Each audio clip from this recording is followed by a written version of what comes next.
हर हर महादेव। ओम शिवं नमस्तुभ्यं। ओम नमः शिवाय। दोस्तों, सावन के पवित्र महीने में हम बहुत उत्साह के साथ भगवान भोले शंकर की पूजा करते हैं। उन्हें रिझाने की, उनकी कृपा पाने की कोशिश करते हैं। दोस्तों, इस महीने शिव महापुराण के पढ़ने या सुनने से ही हमें बहुत पुण्य की प्राप्ति होती है।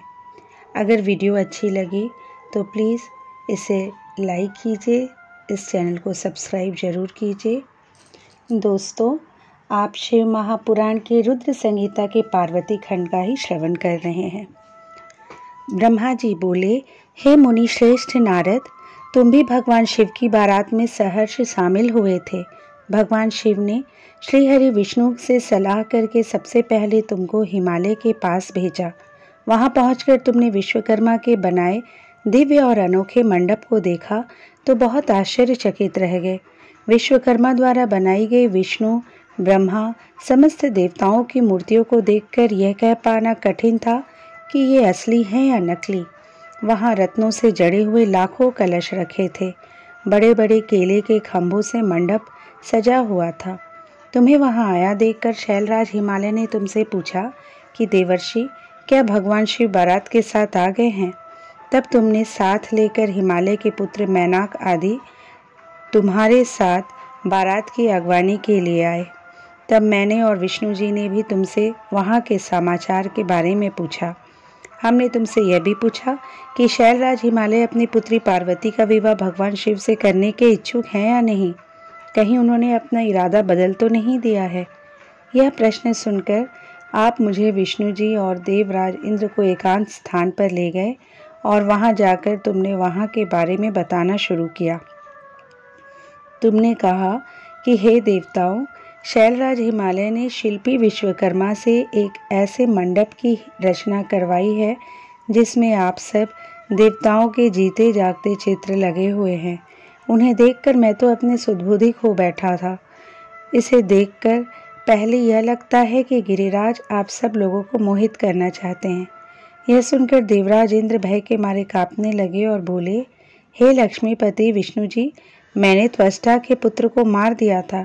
कहीं उसी का बदला लेने के लिए मुझ पर विपत्ति न आ जाए। मुझे संदेह हो रहा है कि कहीं मैं वहां जाकर मारा ना जाऊं। तब इंद्र के वचन को सुनकर श्री हरि विष्णु बोले, इंद्र, मुझे भी यही लगता है कि वह मूर्ख हिमालय हमसे बदला लेना चाहता है, क्योंकि मेरी आज्ञा से ही तुमने पर्वतों के पंखों को काट दिया था। शायद यह बात आज तक उन्हें याद है और वे हम सब पर विजय पाना चाहते हैं। परंतु हमें डरना नहीं चाहिए। हमारे साथ तो स्वयं महादेव जी है। भला फिर हमें भय कैसा? हमें इस प्रकार गुपचुप बातें करते देखकर भगवान शिव ने लौकिक गति से हमसे बात की और पूछा, हे देवताओं, क्या बात है? मुझे स्पष्ट बता दो। शैलराज हिमालय मुझसे अपनी पुत्री पार्वती का विवाह करना चाहते हैं या नहीं? इस प्रकार यहाँ व्यर्थ बातें करते रहने से भला क्या लाभ? भगवान शिव के इन वचनों को सुनकर नारद तुम बोले, हे देवाधिदेव शिव जी, गिरिराज नंदिनी पार्वती से आपका विवाह तो निश्चित है। उसमें भला कोई विघ्न बाधा कैसे आ सकती है? तभी तो शैलराज हिमालय ने अपने पुत्रों मैनाक आदि को मेरे साथ बारात की अगवानी के लिए यहाँ भेजा है। मेरी चिंता का कारण दूसरा है प्रभु। आपने मुझे हिमालय के यहाँ बारात के आगमन की सूचना देने के लिए भेजा था। जब मैं वहाँ पहुँचा तो मैंने विश्वकर्मा द्वारा बनाए गए मंडप को देखा। शैलराज हिमालय ने देवताओं को मोहित करने के लिए एक अद्भुत और दिव्य मंडप की रचना कराई है। आपको यह जानकर आश्चर्य होगा कि वे सब इतने जीवंत हैं कि कोई भी उन्हें देखकर मोहित हुए बगैर नहीं रह सकता। उन चित्रों को देखकर ऐसा महसूस होता है कि वे अभी बोल पड़ेंगे। प्रभु, इस मंडप में श्री हरि, ब्रह्मा जी, देवराज इंद्र सहित सभी देवताओं, ऋषियों, मुनियों सहित अनेक जानवरों और पशु पक्षियों के सुंदर व लुभावने चित्र बनाए गए हैं। यही नहीं, मंडप में आपकी और मेरी भी प्रतिमूर्ति बनी हुई है, जिन्हें देखकर मुझे यह लगा कि आप सब लोग यहाँ न होकर वहीं हिमालय नगरी में पहुँच गए हैं। नारद, तुम्हारी बातें सुनकर भगवान शिव मुस्कुराए और बोले, आप सभी को भय की कोई आवश्यकता नहीं है। शैलराज हिमालय अपनी प्रिय पुत्री पार्वती हमें समर्पित कर रहे हैं, इसलिए उनकी माया हमारा क्या बिगाड़ सकती है। आप अपने भय को त्याग कर हिमालय नगरी की ओर प्रस्थान कीजिए। भगवान शिव की आज्ञा पाकर सभी बाराती भयमुक्त होकर उत्साह और प्रसन्नता के साथ पुनः नाचते गाते शिव बारात में चल दिए। शैलराज हिमालय के पुत्र मैनाक आगे आगे चल रहे थे और बाकी सभी उनका अनुसरण कर उनके पीछे पीछे चल रहे थे। इस प्रकार बारात हिमालयपुरी जा पहुंची। ब्रह्मा जी बोले, भगवान शिव अपनी विशाल बारात के साथ हिमालय पुत्रों के पीछे चलकर हिमालय नगरी पहुंच गए। जब गिरिराज हिमालय ने उनके आगमन का समाचार सुना तो वे प्रसन्नता पूर्वक भक्ति से ओतप्रोत होकर भगवान शिव के दर्शनों के लिए स्वयं आए। हिमालय का हृदय प्रेम की अधिकता के कारण द्रवित हो उठा और वे अपने भाग्य को सराह रहे थे। हिमालय अपने साथी पर्वतों को साथ लेकर बारात की आगवानी करने के लिए पहुंचे। भगवान शंकर की बारात देखकर शैलराज हिमालय आश्चर्यचकित रह गए। तत्पश्चात देवता और पर्वत प्रसन्नता पूर्वक इस प्रकार एक दूसरे के गले लगे मानो पूर्व और पश्चिम के समुद्रों का मिलन हो रहा हो। सभी अपने को धन्य मान रहे थे। इसके बाद शैलराज महादेव जी के पास पहुंचे और दोनों हाथ जोड़कर उनको प्रणाम करके स्तुति करने लगे। सभी पर्वतों और ब्राह्मणों ने भी शिव जी की वंदना की। शिव जी अपने वाहन बैल पर बैठे थे।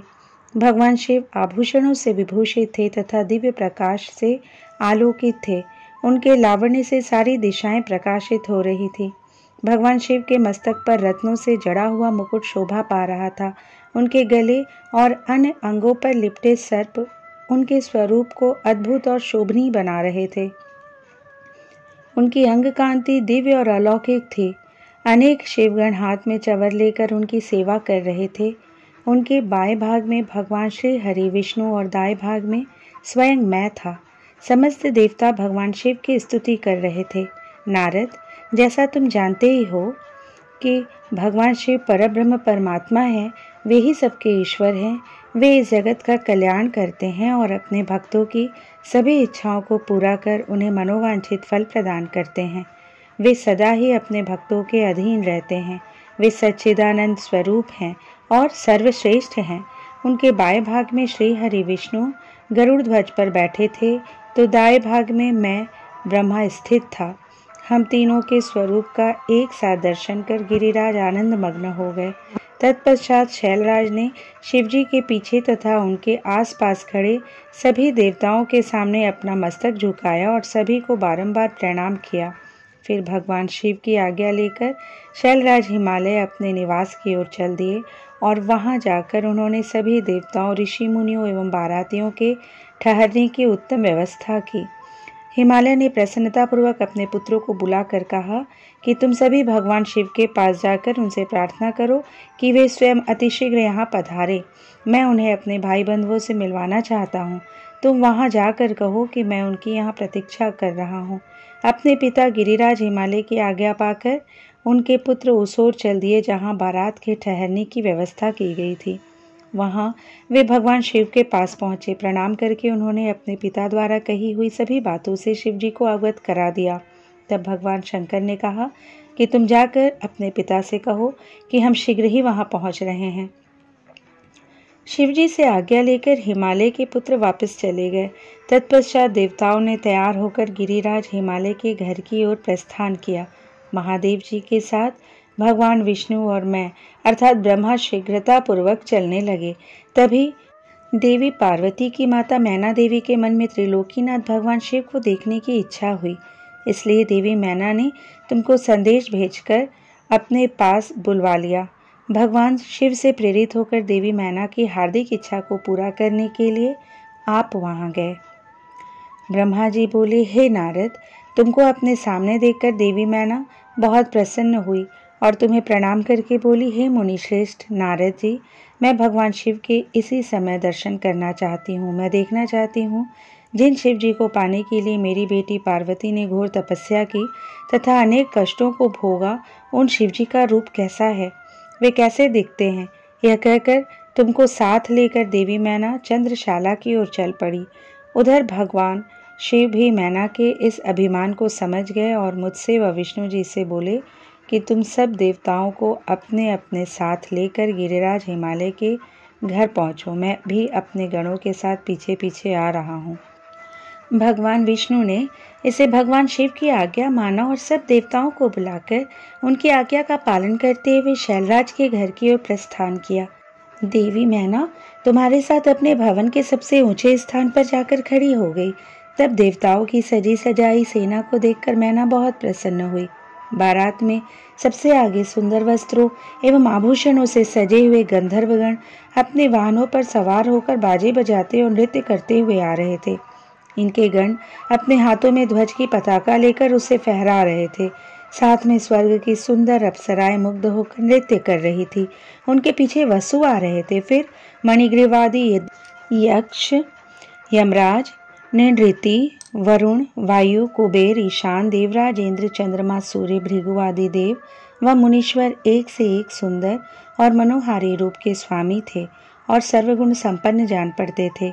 उन्हें देखकर नारद वह तुमसे यही प्रश्न करती कि क्या ये ही शिव हैं? तब तुम मुस्कुरा कर यह उत्तर देते कि नहीं, ये भगवान शिव के सेवक है। देवी मैना यह सुनकर हर्ष से विभोर हो जाती कि जब उनके सेवक इतने सुंदर और वैभवशाली हैं तो वे स्वयं कितने रूपवान और ऐश्वर्य संपन्न होंगे। उधर दूसरी ओर भगवान शिव जो कि सर्वेश्वर है, उनसे भला जगत की कोई बात कैसे छिप सकती है। वे देवी मैना के हृदय की बात तुरंत जान गए और मन ही मन उन्होंने उनके मन में उत्पन्न अहंकार का नाश करने का निश्चय कर लिया। तभी वहां से जहां मैना और नारद तुम खड़े थे, श्री हरि विष्णु पधारे। उनकी कांति के सामने चंद्रमा की कांति भी फीकी पड़ जाती थी। वे जलंधर के समान श्याम तथा चार भुजाधारी थे। उन्होंने पीले वस्त्र पहन रखे थे। उनके नेत्र कमल दल के समान सुंदर व प्रकाशित हो रहे थे। वे गरुड़ पर विराजमान थे। शंख चक्र आदि उनकी शोभा में वृद्धि कर रहे थे। उनके सिर पर मुकुट जगमगा रहा था और वक्ष स्थल में श्रीवत्स का चिन्ह था। उनका सौंदर्य अप्रतिम था तथा देखने वाले को मंत्रमुग्ध कर रहा था। उन्हें देखकर देवी मैना के हर्ष की कोई सीमा न रही और वे तुमसे बोली कि जरूर ये ही पार्वती के पति भगवान शिव होंगे। नारद जी, देवी मैना के वचनों को सुनकर आप मुस्कुराए और उनसे बोले कि देवी, ये आपकी पुत्री पार्वती के होने वाले पति भगवान शिव नहीं बल्कि क्षीर सागर के स्वामी और जगत के पालक श्री हरि विष्णु हैं। ये भगवान शिव के प्रिय हैं और उनके कार्यों के अधिकारी भी हैं। हे देवी, गिरिजा के पति भगवान शिव तो संपूर्ण ब्रह्मांड के अधिकारी हैं। वे सर्वेश्वर हैं और वही परम ब्रह्म परमात्मा है। वे विष्णु जी से भी बढ़कर हैं। तुम्हारी ये बात सुनकर मैना शिव जी के बारे में बहुत कुछ सोचने लगी कि मेरी पुत्री बहुत भाग्यशाली और सौभाग्यशाली है, जिसे धन, वैभव और सर्वशक्ति संपन्न वर मिला है। यह सोचकर उनका हृदय हर्ष से प्रफुल्लित हो रहा था। वे शिवजी को दामाद के रूप में पाकर अपने कुल का भाग्योदय मान रही थी। वे कह रही थी कि पार्वती को जन्म देकर मैं धन्य हो गई। मेरे पति गिरिराज हिमालय भी धन्य हो गए। मैंने अनेक तेजस्वी देवताओं के दर्शन किए। इन सभी के द्वारा पूज्य और इन सबके अधिपति मेरी पुत्री पार्वती के पति हैं। फिर तो मेरा भाग्य सर्वथा सराहने योग्य है। इस प्रकार मैना अभिमान में आकर जब ये कह रही थी, उसी समय उसका अभिमान दूर करने के लिए अपने अद्भुत रूप वाले गणों को आगे करके शिवजी भी आगे बढ़ने लगे। भगवान शिव के सभी गण मैना के अहंकार और अभिमान का नाश करने वाले थे। भूत, प्रेत, पिशाच आदि अत्यंत कुरूप गणों की सेना सामने से आ रही थी। उनमें से कई बवंडर का रूप धारण किए थे। किसी की टेढ़ी सूंड थी, किसी के होठ लंबे थे, किसी के चेहरे पर सिर्फ दाढ़ी मूछें दिखाई देती थी, किसी के सिर पर बाल नहीं थे तो किसी के सिर पर बालों का घना जंगल था। किसी की आंखें नहीं थी, कोई अंधा था तो कोई काना, किसी की तो नाक ही नहीं थी, कोई हाथों में बड़े भारी भारी मुद्गर लिए था तो कोई औंधा होकर चल रहा था, कोई वाहन पर उल्टा होकर बैठा था। उनमें कितने ही लंगड़े थे, किसी ने दंड और पाश ले रखे थे। सभी शिवगण अत्यंत कुरूप और विकराल दिखाई देते थे। कोई सींग बजा रहा था, कोई डमरू तो कोई गोमुख को बजाता हुआ आगे बढ़ रहा था। उनमें किसी का सिर नहीं था तो किसी के धड़ का पता नहीं चल रहा था, तो किसी के अनेकों मुख थे, किसी के चेहरे पर अनगिनत आंखें लगी थी तो किसी के अनेकों पैर थे, किसी के हाथ नहीं थे तो किसी के अनेकों कान थे, किसी के अनेकों सिर थे। सभी शिवगणों ने अचंभित करने वाली वेशभूषा धारण की हुई थी। कोई आकार में बहुत बड़ा था तो कोई बहुत छोटा था। वे देखने में बहुत ही भयंकर लग रहे थे। उनकी लंबी चौड़ी विशाल सेना मदमस्त होकर नाचते गाते हुए आगे बढ़ रही थी। तभी तुमने अंगुली के इशारे से शिवगणों को दिखाते हुए देवी मैना से कहा, देवी, पहले आप भगवान शिव के गणों को देख ले, तत्पश्चात महादेव जी के दर्शन करना। भूत प्रेतों के इतनी बड़ी सेना को देखकर देवी मैना भय से कांपने लगी। इसी सेना के बीच में 5 मुख वाले, 3 नेत्रों 10 भुजाओं वाले, शरीर पर भस्म लगाए, गले में मुंडों की माला पहने, गले में सर्पों को डाले, बाघ की खाल को ओढ़े पिनाक, धनुष पर उठाए, त्रिशूल कंधे पर रखकर बड़े कुरूप और बूढ़े बैल पर चढ़े हुए भगवान शंकर देवी मैना को दिखाई दिए। उनके सिर पर जटाजूट थी और आंखें भयंकर लाल थी। नारद, तभी तुमने मैना को बताया कि वे ही भगवान शिव है। तुम्हारी यह बात सुनकर देवी मैना अत्यंत व्याकुल होकर तेज वायु के झकोरे लगने से टूटी लता के समान धरती पर धड़ाम से गिरकर मूर्छित हो गई। उनके मुख से सिर्फ यही शब्द निकले कि सबने मिलकर मुझे छल कपट से राजी किया है। मैं सबके आग्रह को मानकर बर्बाद हो गई। मैना के इस प्रकार बेहोश हो जाने पर उनकी अनेकों दासियां वहां से भागती हुई आ गई। अनेकों प्रकार के उपाय करने के पश्चात धीरे धीरे मैना में होश आया। ब्रह्मा जी बोले, नारद, जब हिमालय पत्नी मैना को होश आया तब वे बड़ी दुखी थी और रोई जा रही थी। उनका जोर जोर से दहाड़े मार मार कर रोना रुकने का नाम ही नहीं ले रहा था। वे रोते हुए अपने पुत्रों पुत्री तथा अपने पति गिरिराज, हिमालय सहित देवर्षि नारद व सप्त ऋषियों की निंदा करते हुए उन्हें कोस रही थी। मैना बोली, हे नारद मुनि, आपने ही हमारे घर आकर यह कहा था कि शिवा शिव का वरण करेंगी।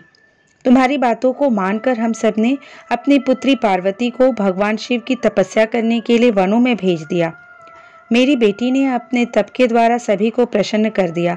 उसने ऐसी तपस्या की जो कि बड़े बड़े ऋषि मुनियों के लिए भी कठिन है, परंतु उसकी इतनी पूजा आराधना का यह फल उसे मिला जो कि देखने में भी दुख देने वाला है।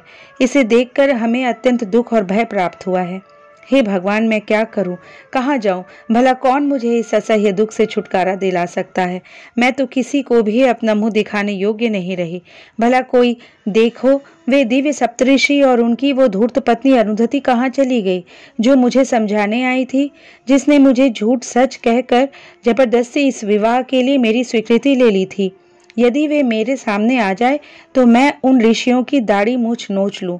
हाय, मेरा तो सब कुछ लूट गया, मैं तो पूरी तरह बर्बाद हो गई हूँ। यह कहकर देवी मैना अपनी पुत्री पार्वती से बोली, तूने हमसे कौन से जन्म का बदला लिया है? तूने यह क्या कार्य कर दिया जो तेरे माता पिता के लिए अत्यंत दुख का कारण बन गया है? इस प्रकार मैना पार्वती को खूब खरी खोटी सुनाने लगी। वे कहने लगी कि ना समझ, तूने सोने के बदले कांच खरीद लिया है। सुंदर सुगंधित चंदन को छोड़कर अपने शरीर पर कीचड़ का लेप कर लिया है। यह मूर्खा तो यह भी नहीं समझती कि इसने हंस को उड़ाकर उसके स्थान पर कौवे को पाल लिया है। गंगा जल, जिसे सबसे पवित्र समझा जाता है, उसको फेंक कर कुएं के जल को पी लिया है। उजाले को पाने की चाह लेकर उसके स्रोत सूर्य को छोड़कर जुगनू को पकड़ने के लिए दौड़ रही है। चावल के भूसे को रखकर अच्छे चावलों को फेंक रही है। बेटी, तूने हमारे कुल के यश का सर्वनाश करने की इच्छा कर ली है, तभी तो मंगलमयी विभूति को फेंककर घर में चिता की अमंगलमयी राख को लाना चाहती है। जानवरों के सिरमौर सिंह को त्याग कर सियार के पीछे पड़ी है। पार्वती, तूने बड़ी भारी मूर्खता कर दी है, जो सूर्य, चंद्रमा, श्री हरि, विष्णु और देवराज इंद्र जैसे सुंदर सर्वगुण संपन्न परम ऐश्वर्य और वैभव के स्वामियों को छोड़कर दुष्ट नारद जी की बातों में आकर एक महाकुरूप शिव के लिए रात दिन वनों की खाक छानती रही और घोर तपस्या करती रही। तुझे, तेरी बुद्धि, तेरे रूप तथा तेरी सहायता करने वाले प्रत्येक उस मनुष्य को धिक्कार है जिसने तुझे गलत राह पर चलने में मदद की। हमको भी धिक्कार है जो मैंने और तेरे पिता ने तुझे जन्म दिया। सुबुद्धि देने वाले उन सप्त ऋषियों को भी मैं धिक्कारती हूँ, जिन्होंने गलत उपदेश देकर मुझे गलत रास्ते पर लाकर खड़ा कर दिया। उन्होंने तो मेरा घर जलाने का पूरा प्रबंध कर दिया है, मेरे कुल को सर्वनाश की कगार पर ले गए हैं। पार्वती, मैंने तुझे कितना समझाया पर तू अपने जिद पर अड़ी रही। अब और नहीं, अब मैं तेरी एक भी नहीं सुनूंगी। मैं तो अभी तुझे मार डालूंगी। तुझे जीवित रखने का अब कोई प्रयोजन नहीं है। तुझे मारकर खुद की जीवन लीला भी समाप्त कर दूंगी, भले ही मुझे नरक का भागी क्यों ना होना पड़े। मेरा दिल करता है कि मैं तेरा सिर काट दूं, तेरे शरीर के टुकड़े टुकड़े कर दूं, तुझे छोड़कर कहीं चली जाऊं। यह कहकर देवी मैना मूर्छित होकर फर्श पर गिर पड़ी। तब उस समय उनकी ऐसी हालत देखकर सभी देवता उन्हें समझाने के लिए उनके पास गए। सबसे पहले मैं अर्थात ब्रह्मा उनके पास पहुंचा। तब मुझे वहां देखकर नारद, तुमने कहा, देवी आपको इस बात का ज्ञान नहीं है कि शिवजी बहुत सुंदर है। अभी तुमने उनका सही स्वरूप देखा ही कहाँ है। अभी जो कुछ तुमने देखा है वह उनकी लीला मात्र है। देवी, आप अपने क्रोध को त्याग दे और स्वस्थ होकर शुद्ध हृदय से विवाह का कार्य आरंभ करे। इतना सुनना था कि मैना के क्रोध की अग्नि भभक उठी। वे बोली, दुष्ट नारद, यहाँ से इसी समय चला जा। तू दुष्टों का भी दुष्ट और नीच है। तू मेरे सामने भूल कर भी मत आना। इसी समय यहाँ से निकल जा। मैं तेरी सूरत तक देखना नहीं चाहती। मैना के ये वाक्य सुनकर इंद्रादि देवता दौड़कर वहां चले आए और बोले, हे पितरों की कन्या मैना, भगवान शिव तो इस समस्त चराचर जगत के स्वामी हैं। वे तो सबको सुख देने वाले तथा सबको मनोवांछित वर देने वाले सर्वेश्वर हैं। वे तो भक्त वत्सल हैं तथा सदा ही अपने भक्तों के अधीन रहते हैं। आपकी पुत्री पार्वती ने कठिन तपस्या करके भगवान शिव को प्रसन्न किया है तथा वरदान के रूप में उनको अपना पति होने का वर प्राप्त किया है। तभी तो आज वे अपने दिए वरदान को पूरा करने के लिए, उनका पाणी ग्रहण करने के लिए यहाँ पधारे हैं। यह सुनकर मैना और अधिक रोने लगी और बोली, शिव तो बहुत भयंकर है। मैं अपनी पुत्री पार्वती कदापि उन्हें नहीं दूंगी। आप सब देवता क्यों ये षड्यंत्र रच रहे हैं? आप मेरी प्राण प्रिय फूलों के समान कोमल पुत्री को क्यों इन भूतों प्रेतों के हवाले करना चाहते हैं? इस प्रकार देवी मैना सब देवताओं पर क्रोधित होकर उन्हें फटकारने लगी। जब वशिष्ठ आदि सप्त ऋषियों ने देवी मैना के इस प्रकार के वचन सुने तो वे भी मैना को समझाने के लिए उनके निकट आ गए। तब वे बोले, हे पितरों की कन्या मैना, हम तो तुम्हारा कार्य सिद्ध करने के लिए यहाँ आए हैं। भगवान शिव का दर्शन तो सभी पापों का नाश करने वाला है और यहाँ तो वे स्वयं आपके घर पधारे हैं। इस बात को सुनकर भी देवी मैना को कोई संतोष नहीं हुआ। उनका क्रोध यथावत रहा तथा उन्होंने फिर कहा कि मैं पार्वती के टुकड़े टुकड़े कर दूंगी, परंतु उसको शिव के साथ नहीं भेजूंगी। दूसरी ओर मैना के इस व्यवहार से चारों ओर हाहाकार मच गया। जब शैलराज हिमालय को मैना के इस व्यवहार की सूचना मिली तो वे फौरन दौड़ते हुए अपनी पत्नी के पास आए और बोले, हे प्रिय, तुम इतनी क्रोधित क्यों हो रही हो? देखो हमारे घर में कौन कौन से महात्मा पधारे हैं और तुम इनका अपमान कर रही हो। तुम भगवान शंकर के भयानक रूप को देखकर भयभीत हो गई हो। देवी, वे तो सर्वेश्वर हैं। भय करना छोड़कर उनके मंगलमय रूप का दर्शन करो। विवाह के शुभ कार्यों का शुभ आरंभ करो। अपने हठ को छोड़ो और क्रोध का त्याग कर शिव पार्वती विवाह के मंगलमय कार्यों को संपन्न करो। देवी, तुम जानती हो कि भगवान शिव अनुपम लीलाएं करते हैं। यह भी उनका लीला का ही एक भाग है। अतः तुम अपने मन के डर को दूर कर यथाशीघ्र पूर्ववत कार्य करो। शैलराज हिमालय के वचन सुनकर उनकी पत्नी मैना अत्यंत क्रोधित हो गई और बोली, हे स्वामी, आप ऐसा करिए कि पार्वती के गले में रस्सी बांधकर उसे पर्वत से नीचे गिरा दीजिए या फिर उसे समुद्र में डुबो दीजिए। चाहे कुछ भी करके उसकी जीवन लीला समाप्त कर दीजिए। मैं आपको कुछ नहीं कहूंगी, परंतु मैं पार्वती का हाथ किसी भी परिस्थिति में शिव को नहीं सौंपूंगी। यदि फिर भी आपने हठपूर्वक पार्वती का विवाह शिव से करने की ठान ली है तो मैं अपने प्राणों को त्याग दूंगी। अपनी माता मैना के ऐसे वचन सुनकर पार्वती उनके करीब आकर बोली, माता, आप तो ज्ञान की प्रतिमूर्ति हैं। आप सदा ही धर्म के पथ का अनुसरण करने वाली हैं। भला आज ऐसा क्या हो गया है जो आप धर्म के मार्ग से विमुख हो रही हैं? हे माता, महादेव जी तो देवों के देव हैं। वे निर्गुण निराकार हैं। वे तो परब्रह्म परमात्मा हैं और सबके सर्वेश्वर हैं। वे तो इस संसार की उत्पत्ति के आधार हैं। भगवान शिव भक्त वत्सल हैं एवं अपने भक्तों को सदैव सुख प्रदान करने वाले हैं। भगवान शिव सब अनुष्ठानों के अधिष्ठाता हैं। वे ही सबके कर्ता हर्ता और स्वामी हैं। ब्रह्मा विष्णु भी सदा उनकी सेवा में तत्पर रहते हैं। हे माता, आपको तो इस बात का गर्व होना चाहिए कि आपकी पुत्री का हाथ मांगने के लिए देवता भी याचक की भांति आपके दरवाजे पर पधारे हैं। अतः आप बेकार की बातों को छोड़कर उत्तम कार्य करो। मुझे भगवान शिव के हाथों में सौंपकर अपने जीवन को सफल कर लो। माता, मेरी छोटी सी विनती स्वीकार कर लो और मुझे भगवान शिव के चरणों में उनकी सेवा के लिए समर्पित कर दो। माँ, मैंने मन, वाणी और क्रिया द्वारा भगवान शिव को अपना पति मान लिया है। अब मैं किसी और का वर्ण नहीं कर सकती। मैं सिर्फ महादेव जी का ही स्मरण करती हूँ। उन्हें पति रूप में पाने की इच्छा लेकर ही मैंने अपनी जिंदगी के इतने वर्ष बिताए हैं। भला आज मैं कैसे अपने वचन से पीछे हट जाऊं? पार्वती जी के कहे वचनों को सुनकर मैना क्रोध के आधिक्य से उद्वेलित हो गई और उसे डांटने और बुरे वचन कहने लगी। मैना रोती जा रही थी। मैंने और वहां उपस्थित सभी महानतम सिद्धों ने देवी मैना को समझाने का बहुत प्रयत्न किया, परंतु सब निरर्थक सिद्ध हुआ। वे किसी भी स्थिति में समझने को तैयार नहीं थी।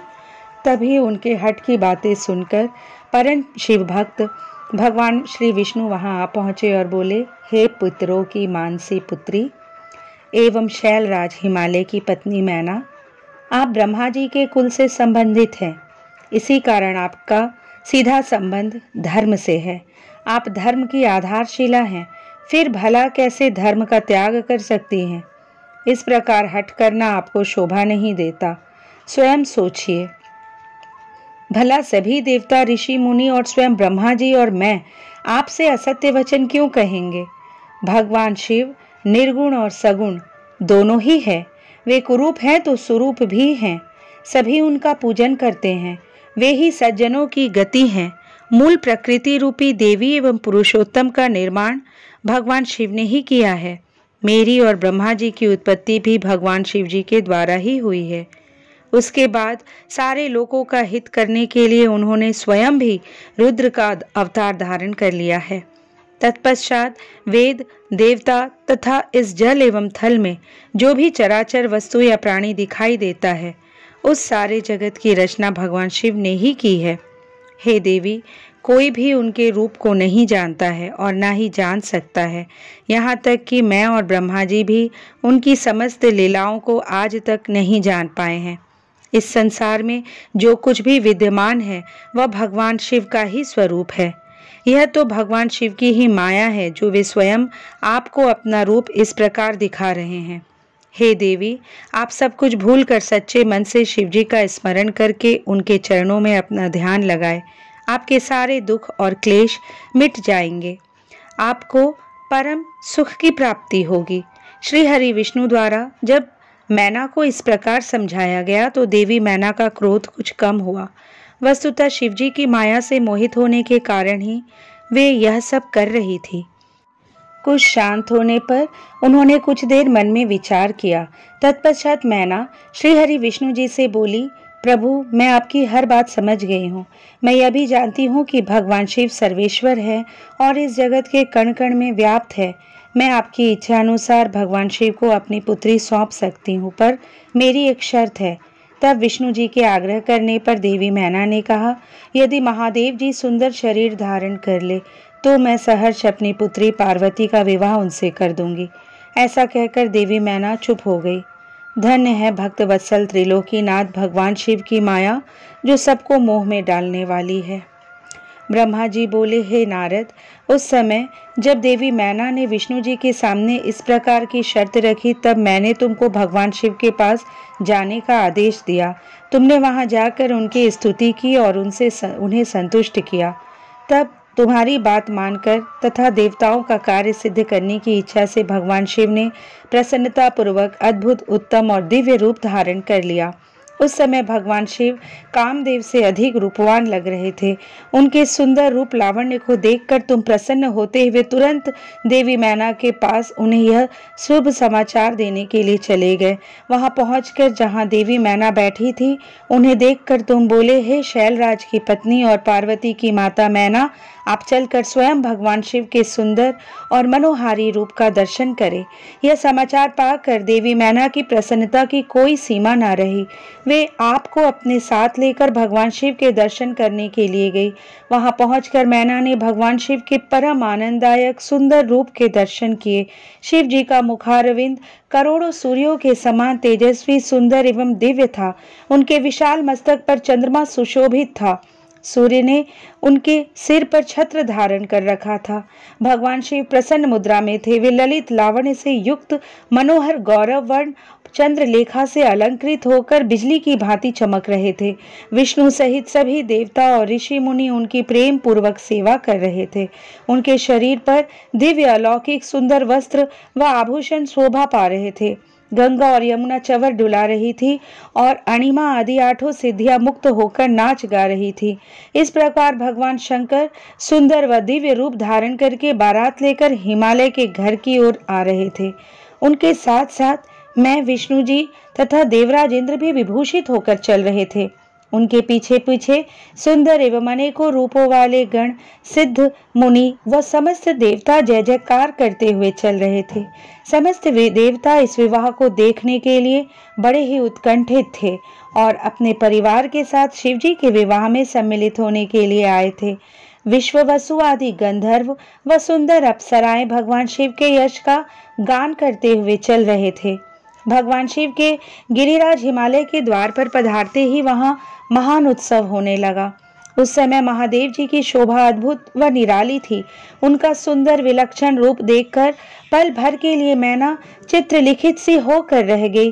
फिर प्रसन्नता पूर्वक बोली, हे देवाधिदेव माहेश्वर शिवजी, मेरी पार्वती पुत्री धन्य है जिसने घोर तपस्या करके आपको प्रसन्न किया। मेरा सौभाग्य है कि परम कल्याणकारी भगवान सदाशिव आज मेरे घर पधारे हैं।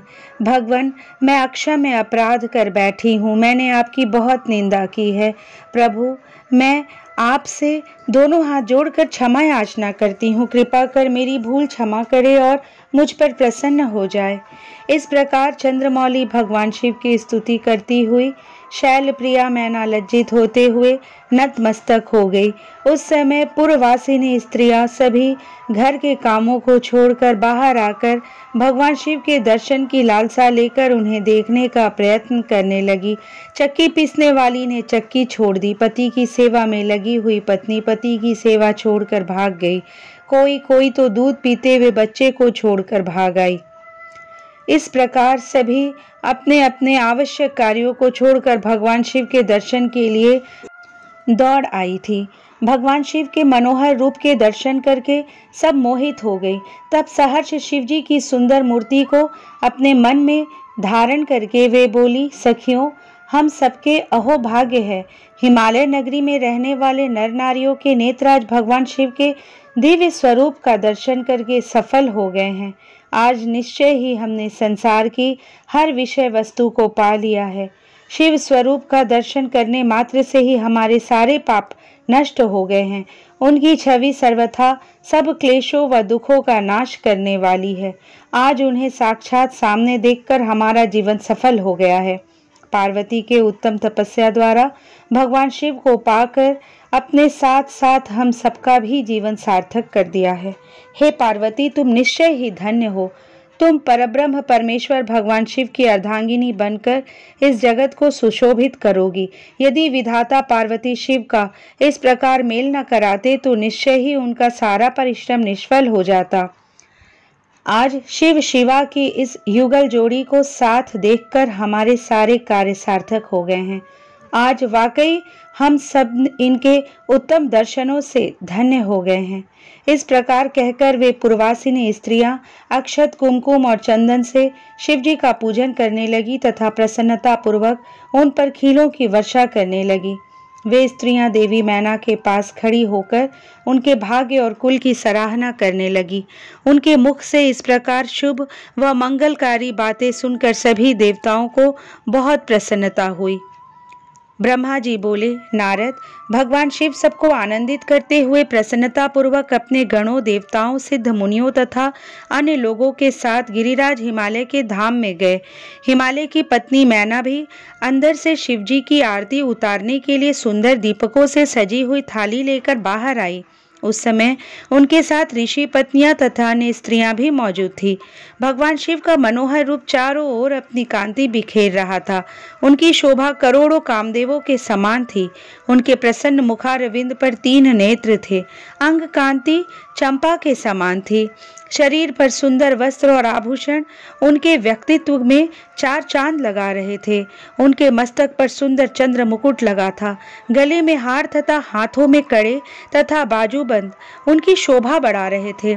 चंदन, कस्तूरी, कुमकुम और अक्षत से उनका शरीर विभूषित था। उनका रूप दिव्य और अलौकिक था, जो अनायास ही सबको अपनी ओर आकर्षित कर रहा था। उनका मुख अनेकों चंद्रमाओं की चांदनी के समान उज्जवल और शीतल था। ऐसे परम सुंदर और मनोहर रूप वाले दामाद को पाकर हिमालय पत्नी मैना की सभी चिंताएं दूर हो गई। वे आनंद मग्न होकर अपने भाग्य की सराहना करने लगी। शिवजी को दामाद बनाकर स्वयं को कृतार्थ मानने लगी और अपनी पुत्री पार्वती, अपने पति हिमालय तथा अपने कुल को धन्य मानने लगी। उस समय प्रसन्नता पूर्वक वे शिवजी की आरती उतारने लगी। आरती उतारते हुए देवी मैना सोच रही थी कि जैसा पार्वती ने महादेव जी के बारे में बताया था, ये उससे भी अधिक सुंदर है। इनका रूप लावण्य तो चित्त को प्रसन्नता देने वाला तथा समस्त पापों और दुखों का नाश करने वाला है। विधि पूर्वक आरती पूरी करने के पश्चात मैना अंदर चली आई। उस समय उस विवाह में पधारी युवतियों ने वर के रूप में पधारे परमेश्वर शिव के सुंदर, कल्याणकारी और मनोहारी रूप की बहुत प्रशंसा की। वे आपस में हंसी ठिठोली कर रही थी। साथ ही साथ अपनी सखी पार्वती के भाग्य की भी सराहना कर रही थी कि उसे शिवजी जैसे वर की प्राप्ति हुई है। वे मैना से कहने लगी कि हमने तो इतना सुंदर वर किसी के विवाह में भी नहीं देखा है। पार्वती धन्य है जो उसे ऐसा पति प्राप्त हो रहा है। भगवान शिव के सुंदर मनोहारी रूप के दर्शन करके सब देवताओं सहित ऋषि मुनि बहुत प्रसन्न हुए। गंधर्व भगवान शिव के यश का गान करने लगे तथा अप्सराएं प्रसन्न होकर नृत्य करने लगी। उस समय गिरिराज हिमालय के यहाँ आनंद ही आनंद था। हिमालय ने आदर पूर्वक मंगलाचार किया और मैना सहित वहां उपस्थित सभी नारियों ने वर का परिछन किया तथा घर के भीतर चली गई। तत्पश्चात महादेव जी व उनके साथ बारात में पधारे हुए सभी महानुभाव जनवासे में चले गए। तत्पश्चात साक्षात दुर्गा का अवतार देवी पार्वती कुल देवी की पूजा करने के लिए अपने कुल की स्त्रियों सहित अपने अंतःपुर से बाहर आई। वहाँ जिसकी दृष्टि भी पार्वती पर पड़ी वह उन्हें देखता ही रह गया। पार्वती की अंग कांति नील अंजन के समान थी। उनके लंबे, घने और काले केश सुंदर चोटी में गुथे हुए थे। मस्तक पर कस्तूरी की बेदी के साथ सिंदूरी बिंदी उनके रूप लावण्य को बढ़ा रही थी। उनके गले में अनेक सुंदर रत्नों से जड़े हार शोभा पा रहे थे। सुंदर रत्नों से बने केयूर, वलय और कंकण उनकी भुजाओं को विभूषित कर रहे थे। रत्नों से जड़े कानों के कुंडल दमकती शोभा से उनके गालों पर अनुपम छवि बना रहे थे। उनके मोती के समान सुंदर एवं सफ़ेद दांत अनार के दानों की भांति चमक रहे थे। उनके होठ मधु से भरे बिंब फल की तरह लाल थे। महावर पैरों की शोभा में वृद्धि कर रही थी। उनके अंगों में चंदन, अगर, कस्तूरी और कुमकुम का अंगराग लगा हुआ था। पैरों में पड़ी पायजेब से निकली घुंघरुओं की रुनझुन की आवाज़ कानों में मधुर संगीत घोल रही थी।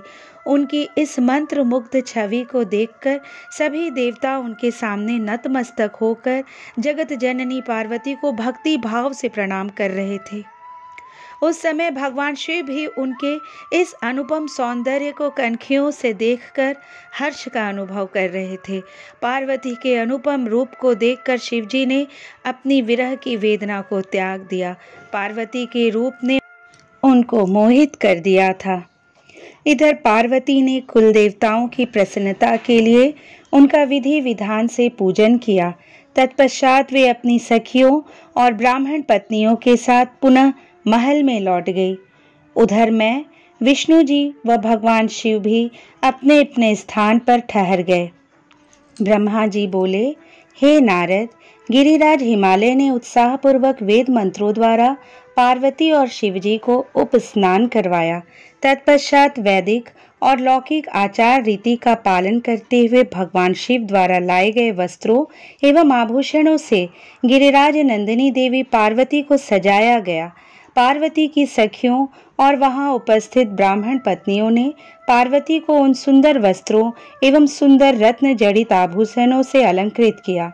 श्रृंगार करने के उपरांत तीनों लोकों की जननी महाशैल पुत्री देवी शिवा अपने हृदय में महादेव जी का ही ध्यान कर रही थी।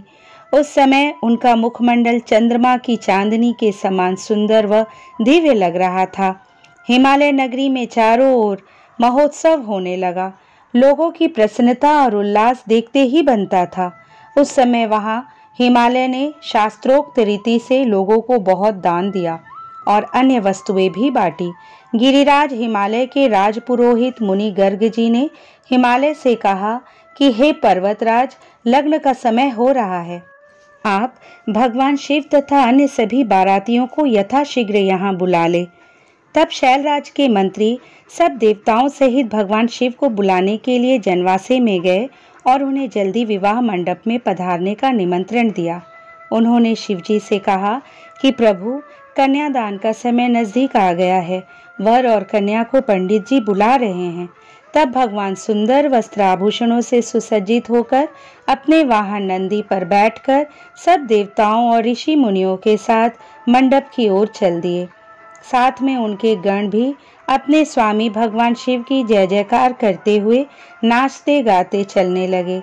शिवजी के मस्तक पर छत्र था और चारों ओर चवर डुलाया जा रहा था। महान उत्सव हो रहा था। शंख, भेरी, पटह, आनक, गोमुख बाजे बज रहे थे। अप्सराएं नृत्य कर रही थी। चारों दिशाओं से देवगण उन पर पुष्पों की वर्षा कर रहे थे। इस प्रकार महादेव जी सुशोभित होकर यज्ञ के मंडप पर पहुंचे। मंडप के द्वार पर उनकी प्रतीक्षा कर रहे पर्वतों ने आदर पूर्वक उन्हें नंदी पर से उतारा और भीतर ले गए। शैलराज हिमालय ने भक्ति पूर्वक उन्हें नमस्कार किया और विधि विधान के अनुसार उनकी आरती उतारी। उन्होंने भगवान श्री हरि विष्णु, मुझे तथा सदाशिव को पाद्य अर्घ्य दिया और सुंदर उत्तम आसनों पर हमें बैठाया। तत्पश्चात शैलराज प्रिया देवी मैना ब्राह्मण स्त्रियों व पूर्ववासिनों के साथ वहां पधारी। उन्होंने अपने दामाद भगवान शिव की आरती उतारी और उनका मधुपर्क से पूजन किया तथा सारे मंगलमय कार्य संपन्न किए। तत्पश्चात शैलराज हिमालय मुझे, विष्णु जी व भगवान शिव को साथ लेकर उस स्थान पर गए जहां देवी पार्वती वेदी पर बैठी हुई थी। तब वहां बैठे सभी ऋषि मुनि, समस्त देवता व अन्य शिवगण उत्सुकता से शिव पार्वती के लग्न की प्रतीक्षा करने लगे। हिमालय के कुलगुरु श्री गर्ग जी ने पार्वती जी की अंजलि में चावल भरकर शिव जी के ऊपर अक्षत डाले। तत्पश्चात पार्वती जी ने दही, अक्षत, कुश और जल से आदर पूर्वक भगवान शिव का पूजन किया। पूजन करते समय प्रसन्नता पूर्वक पार्वती भगवान शिव के दिव्य स्वरूप को निहार रही थी। पार्वती जी ने के अपने वर शिव जी का पूजन कर लेने के पश्चात गर्ग मुनि के कथनानुसार त्रिलोकीनाथ महादेव जी ने अपनी वधू होने जा रही पार्वती का पूजन किया। इस प्रकार एक दूसरे का पूजन करने के पश्चात वर वधू शिव पार्वती वहीं वेदी पर बैठ गए। उनकी छवि अत्यंत उज्जवल और मनोहर थी। दोनों वहां बहुत शोभा पा रहे थे। तब लक्ष्मी आदि सभी देवियों ने उनकी आरती उतारी। ब्रह्मा जी बोले, हे नारद, गर्ग मुनि की आज्ञा के अनुसार शैलराज हिमालय ने कन्यादान की रस्मों को निभाना शुरू किया। शैलराज प्रिया मैना जी सुंदर वस्त्र आभूषणों से सुसज्जित होकर हाथों में सोने का कलश लेकर अपने पति हिमालय के दाहिने भाग में बैठी हुई थी। शैलराज हिमालय ने भगवान शिव का पाद्य से पूजन करने के पश्चात सुंदर वस्त्रों, आभूषणों एवं चंदन से उन्हें अलंकृत किया तथा ब्राह्मणों से बोले कि हे ब्राह्मणों, अब आप कन्यादान हेतु संकल्प कराइए। तब श्रेष्ठ मुनिगण सहर्ष संकल्प पढ़ने लगे। तब गिरिश्रेष्ठ हिमालय ने आदर पूर्वक वर रूप में विराजमान भगवान शिव से पूछा, हे शिव शंकर, विधि विधान से पार्वती का पाणी ग्रहण करने हेतु आप अपने कुल का परिचय दे। आप अपना गोत्र, प्रवर, कुल नाम, वेद शाखा सब कुछ ब्राह्मणों को बता दे। गिरिराज का यह प्रश्न सुनकर भगवान शंकर गंभीर होकर कुछ सोचने लगे। सब देवताओं ऋषि मुनियों ने जब भगवान शिव को इस प्रकार चुप देखा तो वे इस संबंध में कुछ भी उत्तर नहीं दे रहे थे और शांत थे। तब यह देखकर कन्या पक्ष के कुछ लोग उन पर हंसने लगे। नारद, यह देखकर तुम तत्काल पार्वती के पिता शैलराज के पास पहुंचे और बोले, हे पर्वतराज, आप भगवान शिव से उनका गोत्र पूछकर बहुत बड़ी मूर्खता कर रहे हैं। उनका कुल गोत्र आदि तो ब्रह्मा विष्णु आदि भी नहीं जानते हैं, तो और भला कोई कैसे जान सकता है। भगवान शिव तो निर्गुण और निराकार है, वे परब्रह्म परमेश्वर है। वे निर्विकार मायाधारी एवं परात्पर है। वे तो स्वतंत्र परमेश्वर है, जिनका कुल गोत्र आदि से कुछ भी लेना देना नहीं है। ये सब तो मनुष्यों के द्वारा निर्मित आडंबर मात्र है। शिव जी तो अपनी इच्छा के अनुसार रूप और अवतार धारण करने वाले हैं।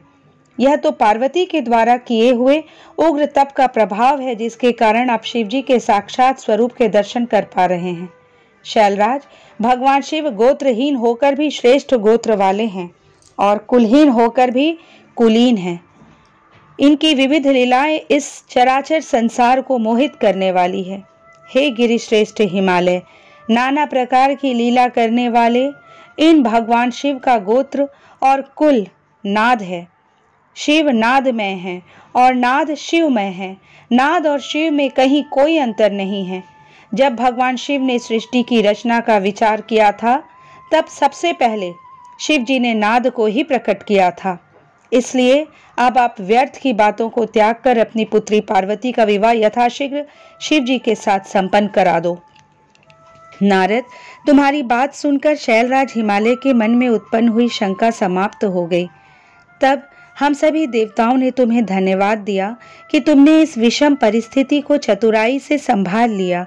यह सब जानकर वहां उपस्थित सभी विद्वान प्रसन्नता पूर्वक बोले कि हमारे अहोभाग्य है जो आज हमने इस जगत को प्रकट करने वाले आत्मबोध स्वरूप स्वतंत्र परमेश्वर नित्य नई लीलाएं रचने वाले त्रिलोकीनाथ भगवान शिव के दर्शन कर लिए हैं। आपके दर्शनों से समस्त पापों से मुक्ति मिल जाती है। इस प्रकार सब मिलकर भगवान शिव की जय जयकार करने लगे। तब वहां उपस्थित मेरु आदि अनेक पर्वतों ने शैलराज हिमालय से कहा कि हे पर्वतराज, अब आप व्यर्थ का विलंब क्यों कर रहे हैं? जल्दी से अपनी कन्या पार्वती का दान क्यों नहीं करते? तब हिमालय मैना ने प्रसन्नता पूर्वक अपनी पुत्री पार्वती का कन्यादान कर दिया। कन्यादान करते समय पर्वतराज बोले, हे परमेश्वर करुणा निधान भगवान शिव, मैं अपनी कन्या पार्वती आज आपको देता हूँ। आप इसे अपनी पत्नी बनाकर मुझे और मेरे कुल को कृतार्थ करें। इस प्रकार शैलराज हिमालय ने अपनी पुत्री पार्वती का हाथ व जल भगवान शिव के हाथों में दे दिया। तब सदाशिव ने वेद मंत्रों के वचनों के अनुसार मंत्रों को बोलते हुए देवी पार्वती का हाथ लेकर पृथ्वी का स्पर्श करते हुए लौकिक रीति से उनका पाणी ग्रहण स्वीकार किया।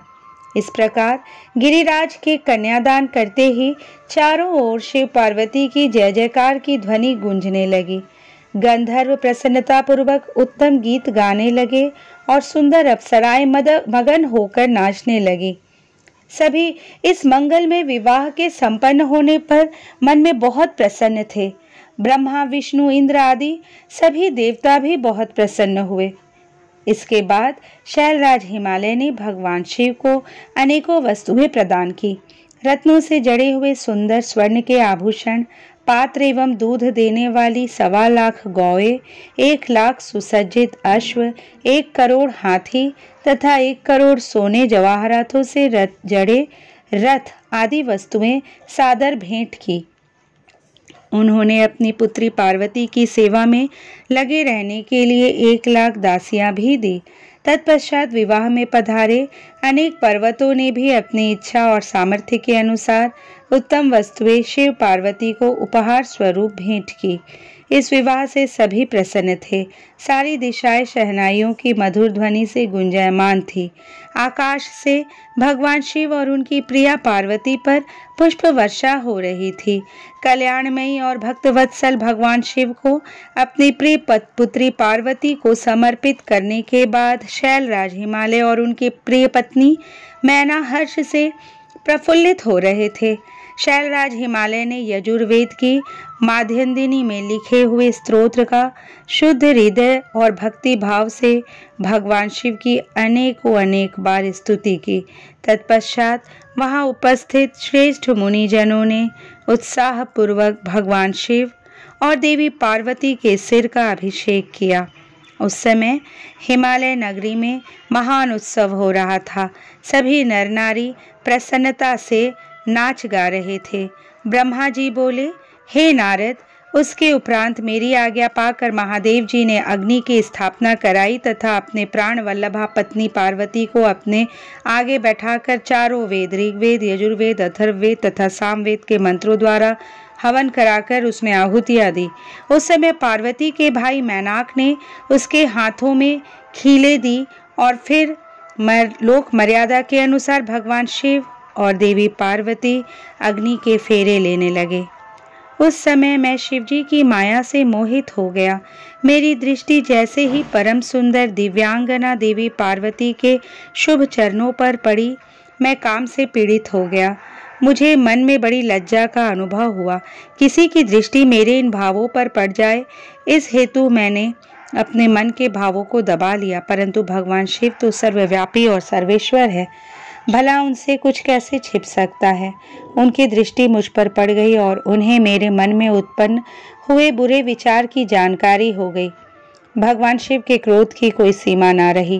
कुपित होकर शिवजी मुझे मारने हेतु आगे बढ़ने लगे। उन्हें क्रोधित देखकर मैं भय से कांपने लगा तथा वहां उपस्थित अन्य देवता भी डर गए। भगवान शिव के क्रोध की शांति के लिए सभी देवता एक स्वर में शिवजी से बोले, हे सदाशिव, आप दयालु और करुणा निधान हैं। आप तो सदा ही अपने भक्तों पर प्रसन्न होकर उन्हें उनकी इच्छित वस्तु प्रदान करते हैं। भगवान, आप तो सच्चित और आनंद स्वरूप है।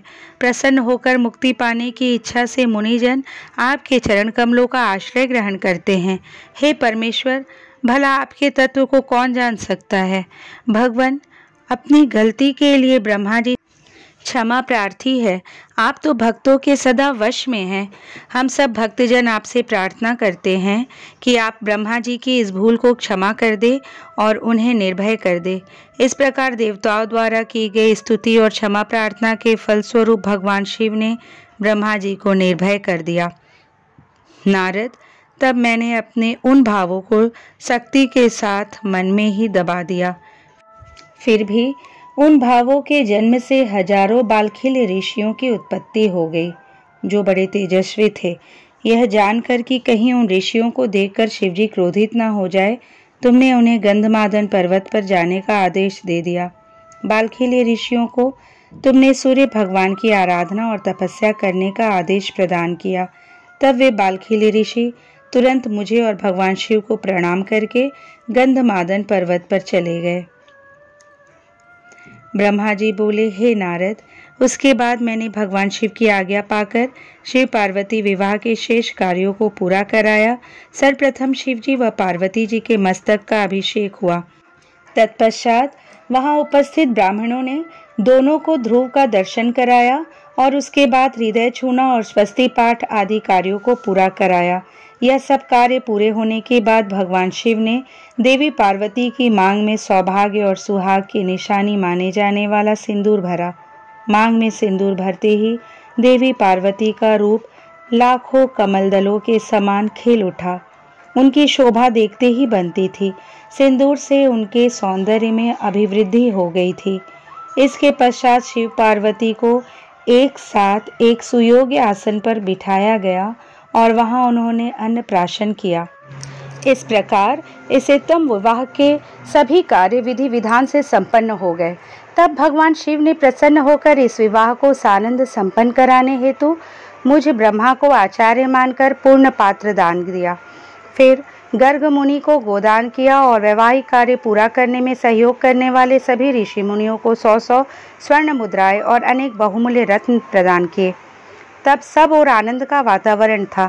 सभी बहुत प्रसन्न थे और शिव पार्वती की जय जयकार कर रहे थे। तब मैं, श्री हरि और अन्य ऋषि मुनि सभी देवताओं सहित शैलराज की आज्ञा लेकर जनवासे में वापस आ गए। हिमालय नगर की स्त्रियां पूर्णारिया और पार्वती की सख्या भगवान शिव और पार्वती को लेकर कोहबर में गई और वहां उनसे लोकोचार रीतियां कराने के उपरांत उन्हें कौतुकागार में ले जाकर अन्य रीति रिवाजों और रस्मों को सानंद संपन्न कराया। उसके पश्चात उन दोनों को उत्साहपूर्वक केली ग्रह में ले जाया गया। केली ग्रह में भगवान शिव और पार्वती के गठबंधन को खोला गया। उस समय शिव पार्वती की शोभा देखने योग्य थी। उस समय उनकी अनुपम मनोहारी छवि देखने के लिए सरस्वती, लक्ष्मी, सावित्री, गंगा, अदिति, शची, लोपामुद्रा, अरुंधति, अहिल्या, तुलसी, स्वाहा, रोहिणी, पृथ्वी, संज्ञा, शतरूपा तथा रति नाम की 16 दिव्य देवांगनाएं, देव कन्याएं, नाग कन्याएं और मुनि कन्याएं वहां पधारी और भगवान शिव से हास्य विनोद करने लगी। सरस्वती बोली, भगवान शिव, अब तो आपने चंद्रमुखी पार्वती को पत्नी रूप में प्राप्त कर लिया है। अब इनके चंद्रमुख को देख देख कर अपने हृदय को शीतल करो। लक्ष्मी जी बोली, हे देवों के देव, अब लज्जा किस लिए? अपनी प्राणवल्लभा पत्नी को अपने हृदय से लगाओ, जिसके बिछड़ने के कारण आप दुखी होकर इधर उधर भटकते रहे।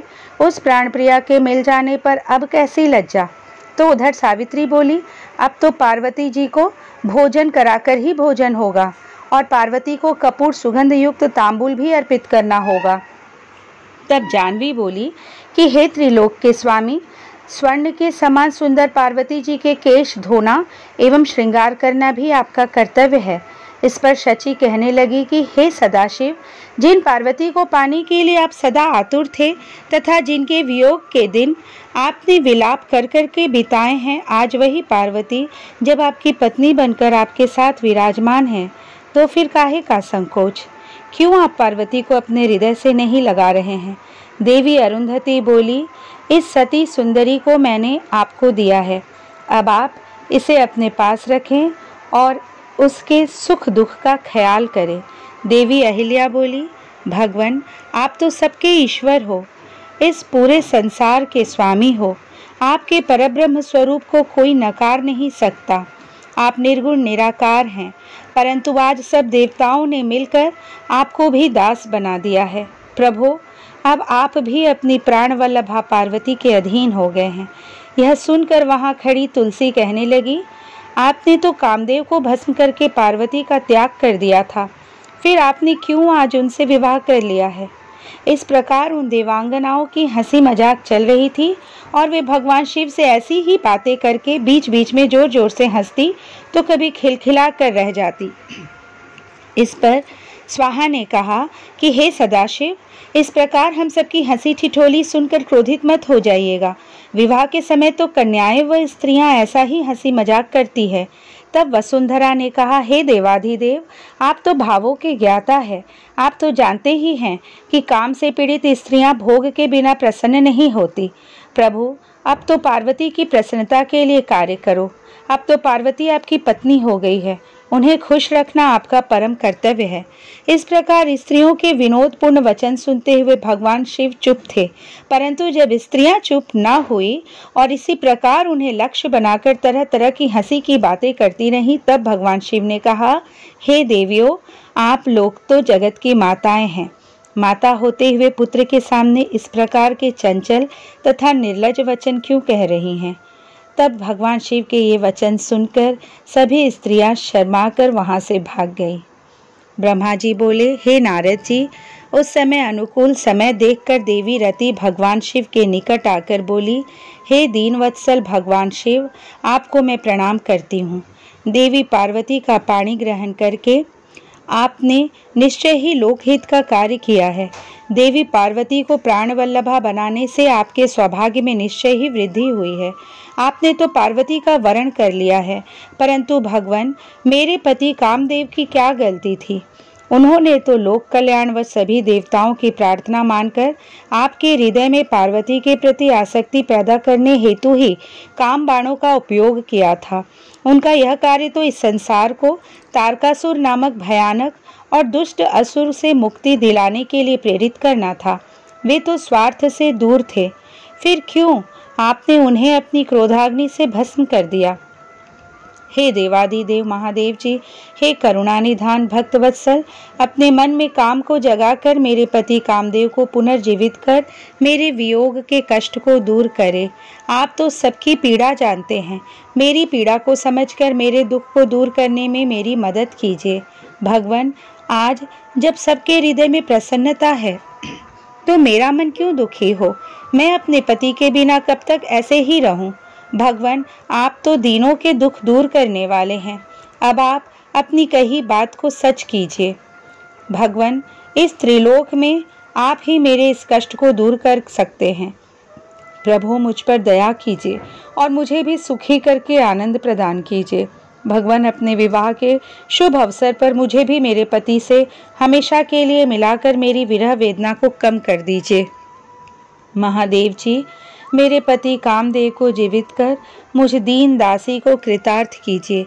ऐसा कहकर देवी रति ने अपने दुपट्टे की गांठ में बंधी अपने पति कामदेव के शरीर की भस्म को भगवान शिव के सामने रख दिया और जोर जोर से रोते रोते भगवान शिव शंकर से कामदेव को जीवित करने की प्रार्थना करने लगी। देवी रति को इस प्रकार रोते हुए देखकर वहां उपस्थित सरस्वती आदि देवियां भी रोने लगी और सब भगवान शिव से कामदेव को जीवन दान देने की प्रार्थना करने लगी। इस प्रकार देवी रति के बार बार प्रार्थना करने और स्तुति करने पर भगवान शिव प्रसन्न हो गए और उन्होंने रति के कष्टों को दूर करने का निश्चय कर लिया। शूलपाणी भगवान शिव की अमृतमयी दिव्य दृष्टि पड़ते ही उस भस्म से सुंदर पहले जैसा वेश और रूप धारण किए कामदेव प्रकट हो गए।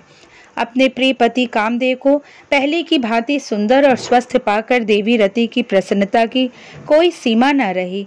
वे कामदेव को देखकर बहुत प्रसन्न हुई और उन्होंने दोनों हाथ जोड़कर भगवान शिव को नमस्कार किया और उनकी स्तुति करने लगी। दोनों पति पत्नी कामदेव और रति बार बार भगवान शिव के चरणों में गिरकर उनका धन्यवाद करके उनकी स्तुति करने लगे। उनकी इस प्रकार की गई स्तुति से प्रसन्न होकर भगवान शिव बोले, हे काम और रति, तुम्हारी इस स्तुति से मुझे बहुत प्रसन्नता हुई है। मैं बहुत प्रसन्न हूँ। तुम जो चाहो मनोवांछित वस्तु मांग सकते हो। भगवान शिव के ये वचन सुनकर कामदेव को बहुत प्रसन्नता हुई। उन्होंने दोनों हाथ जोड़कर और सिर झुकाकर कहा, हे भगवान, यदि आप मुझ पर प्रसन्न हैं तो पूर्व में मेरे द्वारा किए गए अपराध को क्षमा कर दीजिए और मुझे वरदान दीजिए कि मैं आपके भक्तों से मेरा प्रेम हो और आपके चरणों में मेरी भक्ति हो। कामदेव के वचन सुनकर भगवान शंकर बहुत प्रसन्न हुए और बोले, तथास्तु, जैसा तुम चाहते हो वैसा ही होगा। मैं तुम पर प्रसन्न हूँ। तुम अपने मन से भय निकाल दो। अब तुम भगवान श्री हरि विष्णु के पास जाओ। तत्पश्चात कामदेव ने भगवान शिव को नमस्कार किया और वहां से बाहर चले गए। उन्हें जीवित देखकर सभी देवता बहुत प्रसन्न हो गए और बोले कि कामदेव आप धन्य हैं, महादेव जी ने आपको जीवन दान दे दिया। तब कामदेव को आशीर्वाद देकर विष्णु पुनः अपने स्थान पर बैठ गए। उधर भगवान शिव ने अपने पास बैठी देवी पार्वती के साथ भोजन किया और अपने हाथों से उनका मुंह मीठा किया।